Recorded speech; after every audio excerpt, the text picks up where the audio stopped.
O Mike Flanagan é um daqueles diretores, realizadores, autores, que quanto mais você conhece, mais fascinado você fica. Ao menos é a minha experiência que eu tenho ao conhecer as suas obras e que eu acho que A Vida de Chuck, que é o mais novo filme do Mike Flanagan, coroou com louvor todo esse fascínio que eu tenho pelo trabalho dele. Pra quem não conhece, o Mike Flanagan é um cara que ele se destacou muito no terror recentemente, né, com algumas séries que ele fez ali em conjunto com a Netflix. Eu assisti duas dessas séries, eu assisti A Maldição da Mansão Bly e assisti A Queda da Casa de Usher, que eu acho que são dois trabalhos não só muito distintos entre si, mas que mostram muito bem como o Mike Flanagan ele tem um dedo para contar histórias de uma forma muito efetiva, né? Tanto histórias com um terror mais dramático, mas também histórias com um terror mais direto e quase caricato, como é o caso da Casa de Usher. Ele também é um cara que se destacou muito no cinema, mas eu tenho menos contato com os filmes dele, por incrível que pareça, e eu sei que ele se destacou muito ao adaptar Stephen King em Doutor Sono, que é uma continuação de O Iluminado. Foi uma parceria que deu tão certo ali, o toque do Mike Flanagan, né, o viés criativo do Mike Flanagan, com um texto do Stephen King, que essa parceria se repetiu agora com A Vida de Chuck, que é adaptado de um conto de mesmo nome, que está na coletânea If It Bleeds, que é uma coletânea de 4 contos do Stephen King. E que é uma história que ela trabalha tão bem o abstrato, que é um elemento que eu acho que é um elemento que funciona muito mais na literatura do que no cinema. É até difícil de tentar colocar em palavras o que é a vida de Chuck, sobre o que é a vida de Chuck, sabe? Eu acho que quanto mais você souber antes de ver o filme, pior é pra sua experiência com o filme, sabe? Esse é aquele filme que, quanto menos você souber, melhor, porque é muito legal você ser envolvido na experiência que o Mike Flanagan tá te proporcionando. É uma história que ela é muito abstrata, eu acho que quando a gente fala de literatura, o abstrato, por a gente não estar enxergando, a gente tá só lendo e imaginando, o abstrato funciona muito bem, né? Não é à toa que a gente tem o horror cósmico do Lovecraft, que é muito bom. O Guia do Mochileiro das Galáxias usa muito essa questão abstrata para estabelecer algumas piadas, algumas ideias, que eu acho que quando traduzidas visualmente no cinema, tanto por causa do horror cósmico quanto para o humor tipo Guia do Mochileiro, acaba, não sei, precisando... esse abstrato ele precisa se tornar pelo menos um pouco concreto ao ponto de tirar a graça, tirar a experiência. E eu acho que A Vida de Chuck é uma dessas histórias que talvez ela passe um pouco por esse problema. Ela é tão abstrata, ela brinca tanto com uma ideia, que ao colocar o pé no chão, né, ao se concretizar em um trabalho visual como é o cinema, ela pode perder um pouco da sua força. E aí entra o Mike Flanagan como um autor que ele tem uma veia criativa muito boa. Ele consegue traduzir A Vida de Chuck para o cinema de uma maneira muito efetiva. Eu não cheguei a ler o conto para dizer que o filme é melhor e tal, mas eu posso dizer que para um filme que trabalha um otimismo abstrato de uma forma tão interessante, ele trabalha isso muito bem, e eu confesso que eu saí muito feliz do cinema. Para começar, é uma história que ela é contada de uma forma não tão normal assim, né? Não tão ortodoxa assim, porque ela tem seus 3 atos, como toda a história, só que são 3 atos inversos, ou seja, o terceiro ato é o primeiro ato, e o ato final é o terceiro ato. A única coisa que se mantém é o ato do meio, que é o segundo ato, que no filme é o segundo ato e ele tá lá como o segundo ato. São atos nomeados, tá? Então o filme ele meio que começa do final, ele vai pro começo, ele não é linear, né? Ele não é cronologicamente linear. E beleza, isso pode não ser uma novidade, mas eu acho que a estrutura aqui ela faz muito sentido, porque eu acho que se você assistir A Vida de Chuck na ordem, né, cronologicamente, se você imagina essa história cronologicamente, ela não teria a mesma graça. Ela parte da ideia da estrutura não linear, dessa estrutura de trás para frente, para conseguir te contar a história te envolvendo o máximo possível. É justamente no primeiro ato que fala de um apocalipse, onde o Mike Flanagan demonstra sua veia criativa com mais força. É uma obra que ela justamente vai brincar com essa ideia abstrata, então a gente tá vendo uma história que meio que não faz sentido num primeiro momento, e a gente tá tentando entender quem é Chuck, por que ele tem essa importância, pra gente tá querendo saber a vida dele, né, a vida de Chuck, qual que é a lógica, e ao mesmo tempo a gente tá acompanhando esse poético fim do mundo, né, esse apocalipse poético, que a gente não sabe bem se é um apocalipse até um certo momento, mas a gente tá vendo isso e a gente tá vendo as reações a isso, a gente não tá muito bem entendendo ao mesmo tempo que a gente está curioso o suficiente para nos envolvermos com essa história. Eu sei que o que eu estou falando aqui pode não parecer que faça muito sentido, pode não estar fazendo tanto sentido, mas é justamente porque eu não quero estragar a surpresa, eu também não quero dar uma sinopse, eu não quero reduzir a experiência de vida de Chuck a uma sinopse. Porque esse é um filme que ele não se baseia tanto em falar sobre o que é a vida de Chuck. Ele se baseia mais, talvez, no sentimento causado. E eu posso falar do sentimento que a vida de Chuck me causou. Esse universo fantasioso, essa história, essa narrativa fantasiosa, ela é muito envolvente justamente porque começa com esse lance da curiosidade, e quanto mais ela bota o pé no chão, mais o sentimento vai se intensificando. É um filme que ele pode soar ali muito forte nesse ponto sentimentalista, mas ao mesmo tempo ele traz nessa poética da direção do Flanagan algo muito envolvente. A gente consegue se envolver com os dramas, com os personagens, a gente consegue se envolver com o que a gente está vendo, né? Partindo dessa ideia desse apocalipse, até o momento que a gente vai entendendo quem é Chuck e por que a vida dele é tão importante assim para a história que a gente está vendo. E eu acho muito curioso justamente como o Flanagan ele traz um pouco talvez dessa ideia, dessa mão que ele tem pro terror, até pro terror dramático, como é o caso ali que eu citei da série Mansão Bly, da minissérie da Mansão Bly, que ele traz isso para esse filme. A gente tá vendo um filme que ele parte de um cenário, em teoria, pessimista, até se posicionar como um filme otimista. E em nenhum momento ele solta a mão de ser algo mais poético, de ser algo mais romântico, digamos assim. Não romântico no sentido de amor romântico, mas romântico no sentido de você ter ali uma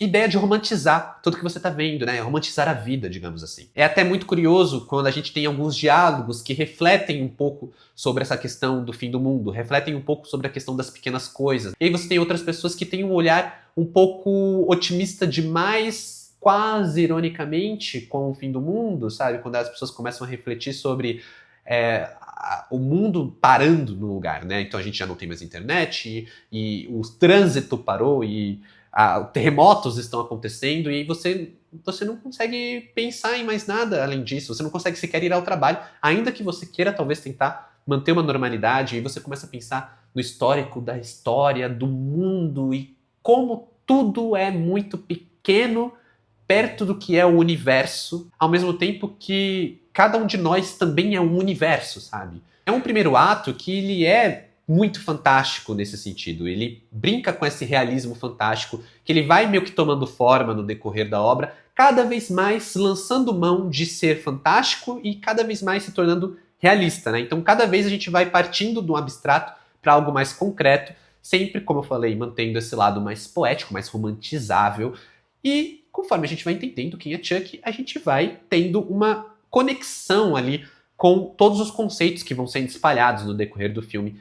Ao passo que eu acho isso muito interessante porque a gente vai tendo uma conexão retroativa, né? Quanto mais a gente avança, mais a gente entende. E isso é normal quando a gente está falando de todas as histórias que a gente está consumindo. Em teoria, elas vão ficando mais, né, completas quando a gente está assistindo ou lendo, etc. Mas quando a gente começa de trás para frente, a impressão que a gente tem é que a gente já começa com tudo em mãos. Mas na verdade não. A gente vai começando, como eu falei, desse abstrato, que vai se concretizando, passando por conhecermos quem é Chuck. Eu vou falar uma coisa que talvez represente melhor o sentimento que eu tive com esse filme do que tudo que eu falei antes. É como você estar lendo uma poesia. É como você estar lendo uma poesia que você sabe que os versos vão rimar, mas você não sabe exatamente como. E quando você está lendo o verso, você vai, ao passo que você lê, você vai notando como aquele verso se encaixa, como ele rima, como ele complementa toda a poesia no final das contas, né? Como aquela poesia ela vai se completando e fazendo sentido e tendo um som interessante, né? Uma rima, uma coisa boa aos ouvidos. É a mesma sensação de A Vida de Chuck. Quanto mais a gente avança, mais a gente entende como aquela poesia visual vai se completar. E isso é muito bonito. Isso é muito bonito e exige que você tenha uma certa paciência para todo esse lado mais sentimental do filme, que é realmente um filme muito sentimental e quase uma autoajuda, mas que não ofende em nenhum momento. Mas antes de continuar, se você chegou até aqui, tá gostando desse vídeo, mas tá de paraquedas e ainda não me conhece, aqui quem fala é o Adam. Aproveita, se inscreve no canal e deixa também um like nesse vídeo, que você vai me ajudar bastante. Se você quiser saber as outras coisas que eu tô assistindo, tudo que eu tô assistindo, ou quiser trocar uma ideia, me segue nas outras redes sociais, o @está aqui na tela, e os links na descrição do vídeo. Bora aí continuar falando de A Vida de Chuck, dirigido pelo Mike Flanagan, diretor, como eu falei, cada vez me interessa mais, e que aqui é um ponto de virada, né? Eu já tinha visto 2 séries dele, que eu gosto bastante, mas A Vida de Chuck é um filme que ele me pegou num lugar, assim, mais pessoal, sabe? Num sentimento, realmente, de cara, assim, preciso ver tudo desse cara, porque é fascinante assistir o Mike Flanagan construindo uma história. É fascinante ver o Mike Flanagan construir um filme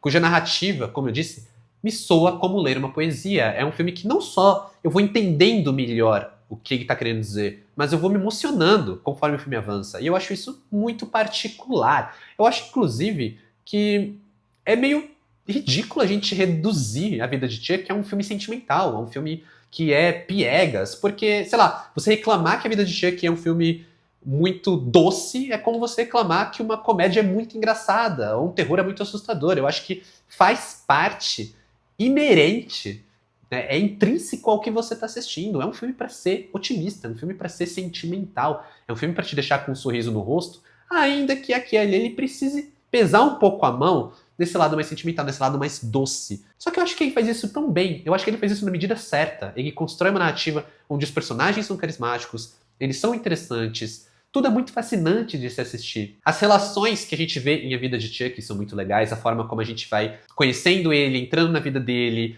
A gente passa por uma cena muito magnífica de dança que eu acho realmente linda, não só porque é muito bem filmada, mas porque o Tom Hiddleston ele dança muito bem. Eu acho que, não sei se vocês já viram aquele vídeo que ele está dançando num programa, e ele dança super bem, ele manda uns passos. Eu acho que aquilo ali foi essencial para escolherem o Tom Hiddleston para esse papel, né? Que é um ator ali que tem um lado bem shakespeariano, ele carrega muito disso pro Loki, que é o principal papel dele ali, né? Que é o Loki do Thor, da Marvel, dos Vingadores, e que aqui ele também consegue trazer isso de uma forma muito simples, muito sutil. É uma atuação cheia de nuances, os olhares, a postura do Chuck, sabe? E aí quando a gente vai pro ato final, quando a gente vai conhecendo quem era o Chuck ali no começo de sua vida, né? A sua história desde o começo, tudo isso se complementa muito bem. E é também um momento onde o filme ele amarra esse sentimento de uma forma muito legal pela presença dos avós do Chuck, interpretados pela Mia Sara e pelo Mark Hamill, nosso querido Luke Skywalker,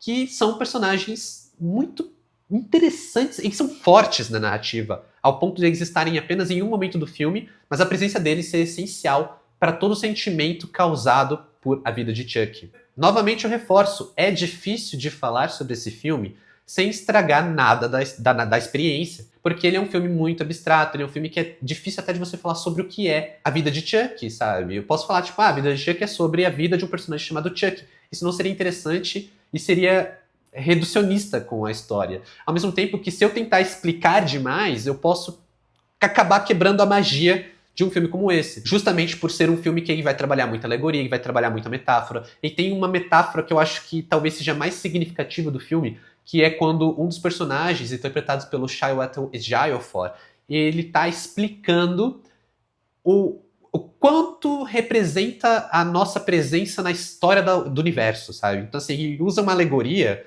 que é uma teoria do Carl Sagan, que é se a gente colocasse toda a história do universo em um calendário do ano, né, dos 12 meses, a gente estaria vivendo no último minuto do último dia do ano. E isso é meio que para representar quão pequenos nós somos. E eu acho que esse é um ponto de partida muito interessante, porque é um filme que ele justamente fala disso, né, ele fala dessa pequenez, ao mesmo tempo que ele fala de como cada um de nós, né, somos um universo particular, né, todos nós somos um pequeno universo, e como as nossas relações com as outras pessoas e com a vida é sempre individual, e tudo isso de uma forma muito bonita, tudo isso de uma forma muito bem contada, sem um pseudo-intelectualismo que faria super mal para essa história. É uma história que ela confia muito mais nos sentimentos que ela está evocando no espectador, e como que ela evoca sentimento, né? Como que ela evoca isso? Através de momentos tocantes, através das relações dos personagens, através de uma cena de dança. Ah, mas é um filme muito sentimental. Dane-se! Pra que eu quero ver um filme? Pra que eu quero entrar em contato com o cinema, com a arte, se eu não quero que um sentimento seja provocado, uma emoção seja provocada? Então, é um filme que, tipo, beleza, ele é muito emocional, ele é muito sentimental. Gente, é cinema. É pra ser muito sentimental. E por mais que, às vezes, pareça que a gente tá lidando realmente com um aspecto meio forçado, eu não acho que chegue a ser algo muito autoajuda, sabe? Eu acho que é uma coisa que fala realmente sobre aproveitar a vida, sobre aproveitar os pequenos momentos, aproveitar as pequenas relações, aproveitar o momento no dia que você vai ouvir uma música que é tão contagiante que você vai querer dançar. Afinal de contas, inclusive, se você estiver assistindo a Vida de Chuck, você vai ter um momento que você vai ouvir a música, você vai querer dançar, você vai ficar pelo menos batendo o pé no ritmo da música. porque é muito envolvente. O Mike Flanagan, ele consegue fazer isso de uma forma muito legal.